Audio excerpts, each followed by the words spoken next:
இன்றைய செய்திகள். முதலில் தலைப்புச் செய்திகள். யாழில் வீதியால் சென்ற பெண்ணுக்கு காத்திருந்த அதிர்ச்சி. கொட்டாஞ்சேனை தமிழரின் படுகொலை. காவல்துறை பொறுப்பதிகாரிக்கு வந்த மர்ம அழைப்பு. பாகிஸ்தானில் தற்கொலை குண்டு தாக்குதல், பலர் பலி.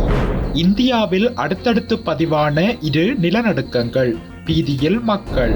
காப்போது சாதாரணதர பரீட்சைக்கு தோற்றுள்ள மாணவர்களுக்கு முக்கிய அறிவித்தல்.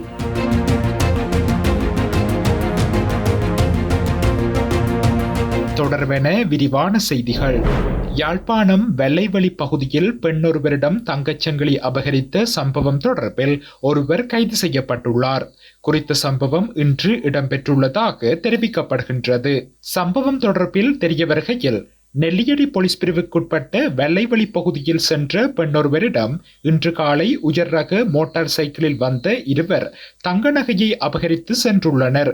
குறித்த சம்பவம் தொடர்பாக சாவகச்சேரி பகுதியில் மோட்டார் சைக்கிள் மற்றும் நகையுடன் ஒருவர் கைது செய்யப்பட்டதுடன் மற்றவரை கைது செய்ய போலீசார் நடவடிக்கை எடுத்துள்ளனர்.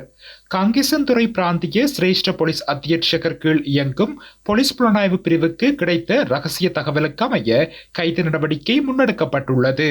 மேலும் கைதான சந்தேக நபரை நாளை பருத்தித்துறை நீதவான் நீதிமன்றத்தில் முற்படுத்த நெல்லியடி போலீசார் நடவடிக்கை எடுத்துள்ளனர். கடந்த மாதம் 21ஆம் திகதி கொட்டாஞ்சேனையில் தமிழர் ஒருவர் படுகொலை செய்யப்பட்டதை தொடர்ந்து கொட்டாஞ்சேனை காவல் நிலைய பொறுப்பதிகாரிக்கும் கொலை மிரட்டல் விடுக்கப்பட்டதாக நீதிமன்றக்கு அறிவிக்கப்பட்டுள்ளது.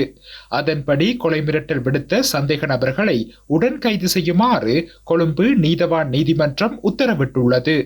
மோதிர நிபுண என்று தன்னை அறிமுகப்படுத்திக் கொண்ட ஒரு நபரால் இந்த கொலை மிரட்டல் விடுக்கப்பட்டதாகவும் தெரிவிக்கப்படுகின்றது. கடந்த பிப்ரவரி மாதம் 21ஆம் திகதி கொட்டாஞ்சேனை கல்பொத்த சந்தியில் அமைந்துள்ள ஒரு வர்த்தக நிலையம் ஒன்றின் உரிமையாளர் மோட்டார் சைக்கிளில் வந்த இருவரால் சுட்டுக் கொல்லப்பட்டார். அதே நாளில் தப்பியோடிய 2 துப்பாக்கிதாரிகளையும் கைது செய்தனர் மற்றும் துப்பாக்கிச் சூட்டுக்கு பயன்படுத்தப்பட்ட துப்பாக்கியையும் மீட்டனர். பின்னர் சந்தேக நபர்களிடம் விசாரணைகள் மேற்கொள்ளப்பட்டு மறைத்து வைத்திருந்த ஆயுதங்களை காண்பிப்பதற்காக அழைத்து செல்லப்பட்டனர். அதன்போது சந்தேக நபர்கள் இருவரும் காவல்துறை அதிகாரிகள் மீது தாக்குதல் நடத்த முற்பட்ட போது காவல்துறை அதிகாரிகளின் துப்பாக்கிச் சூட்டில் இருவரும் உயிரிழந்தனர். இந்த சம்பவம் ஜனவரி 22ஆம் திகதி அதிகாலையில் நடந்தது. அதன் பிறகு சிறிது நேரத்திலேயே கொட்டாஞ்சேனை காவல்துறை பொறுப்பதிகாரி கோசல லியனாராட்சிக்கு உள்ளூர் தொலைபேசி எண்ணில் இருந்து கொலை மிரட்டல் விடுக்கப்பட்டதாக போலீசார் தெரிவிக்கின்றனர். பாகிஸ்தானின் ஹைபர் பக்துங்வா மாகாணத்தில் உள்ள இராணுவ தளமொன்றின் மீது நடாத்தப்பட்ட 2 தற்கொலை குண்டு தாக்குதலில் 12 பேர் பலியானதுடன் 30 பேர் காயமடைந்துள்ளதாக சர்வதேச ஊடகங்கள் செய்தி வெளியிட்டுள்ளன. குறித்த குண்டுவெடிப்பு சம்பவம் இடம்பெற்ற பகுதிகளில் உள்ளவர்களே அதிகளவில் பாதிக்கப்பட்டுள்ளதாகவும் அவர்களில் 4 சிறுவர்களும் அடங்குவதாகவும் வைத்தியசாலை தகவல்கள் தெரிவிக்கின்றன. இந்த தகவலுக்கு பாகிஸ்தானின் தலிபானுடன் தொடர்புடைய குழு ஒன்று பொறுப்பேற்றுள்ளதாக தெரிவிக்கப்பட்டுள்ளது. தாக்குதலுக்கு பின்னர் குறித்த இராணுவ தளத்திற்குள் நுழைய முயன்ற 5 முதல் 6 தாக்குதல்தாரிகள் தடுத்து நிறுத்தப்பட்டதாகவும் தெரிவிக்கப்பட்டுள்ளது. இந்த தாக்குதலினால் பல வீடுகள், கட்டிடங்கள் சேதமடைந்துள்ளதாகவும் கூரைகளும் சுவர்களும் இடிந்து விழுந்ததன் காரணமாகவே அதிகளவானவர்கள் மருத்துவமனையில் அனுமதிக்கப்பட்டுள்ளதாகவும் குறிப்பிடப்பட்டுள்ளது. அத்துடன் இதுவரை 42 பேரை மருத்துவமனைக்கு கொண்டு வந்துள்ள நிலையில் 12 பேர் உயிரிழந்துள்ளதாகவும் சிலர் ஆபத்தான நிலையில் உள்ளதாகவும் வைத்தியசாலை தரப்புகள் சுட்டிக்காட்டியுள்ளன. இந்நிலையில் பாகிஸ்தான் பிரதமர் ஷெபாஸ் ஷெரீப் இந்த தாக்குதலை கடுமையாக கண்டித்துள்ளதுடன் இரங்கலையும் தெரிவித்துள்ளார்.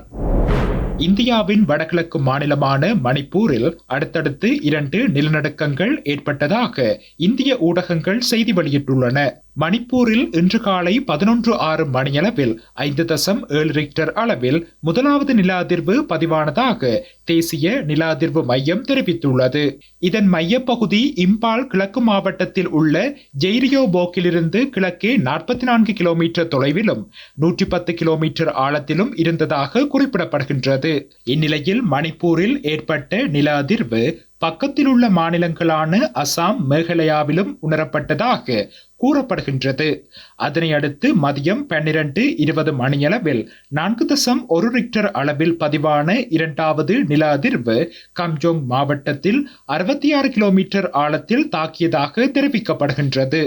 இந்த நில அதிர்வை தொடர்ந்து மணிப்பூரில் பல கட்டிடங்களில் விரிசல்கள் ஏற்பட்டதாக சுட்டிக்காட்டப்பட்டுள்ளது.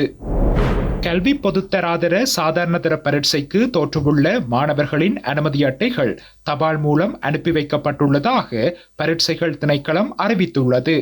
பாடசாலை விண்ணப்பதாரர்களின் பரீட்சை அனுமதி அட்டைகள் அதிபர்களுக்கும், தனியார் விண்ணப்பதாரர்களின் அனுமதி அட்டைகள் அவர்களின் முகவரிகளுக்கும் அனுப்பி வைக்கப்பட்டுள்ளதாக பரீட்சை ஆணையாளர் நாயகம் அமித் ஜெயசுந்தர தெரிவித்துள்ளார். இது தொடர்பாக ஏதேனும் திருத்தங்கள் மேற்கொள்ள வேண்டி ஏற்பட்டால் அதனை எதிர்வரும் 10ஆம் திகதிக்கு முன்னதாக நிகழ்நிலை ஊடாக சமர்ப்பிப்பதற்கான வசதிகள் ஏற்படுத்தப்பட்டுள்ளதாக பரீட்சைகள் ஆணையாளர் நாயகம் தெரிவித்துள்ளார். இதற்கான வசதியினை www.donets.lk என்ற இணையதளத்திற்கு பிரவேசிப்பதன் ஊடாக பெற்றுக்கொள்ள முடியும் என தெரிவிக்கப்பட்டுள்ளது. மாணவர்களுக்கு அவர்களின் பரீட்சை அனுமதி அட்டைகளை விரைவாக வழங்குமாறு அதிபர்களுக்கு பரீட்சைகள் ஆணையாளர் நாயகம் அறிவுறுத்தியுள்ளார். இதேவேளை கல்வி பொதுத்தராதர சாதாரணதர பரீட்சைகள் எதிர்வரும் 17ஆம் திகதி முதல் 26ஆம் திகதி வரை 3663 பரீட்சை நிலையங்களில் நடைபெறவுள்ள நிலையில் குறித்த பரீட்சைக்கு 4,74,147 பரீட்சார்த்திகள் தகுதி பெற்றுள்ளனர்.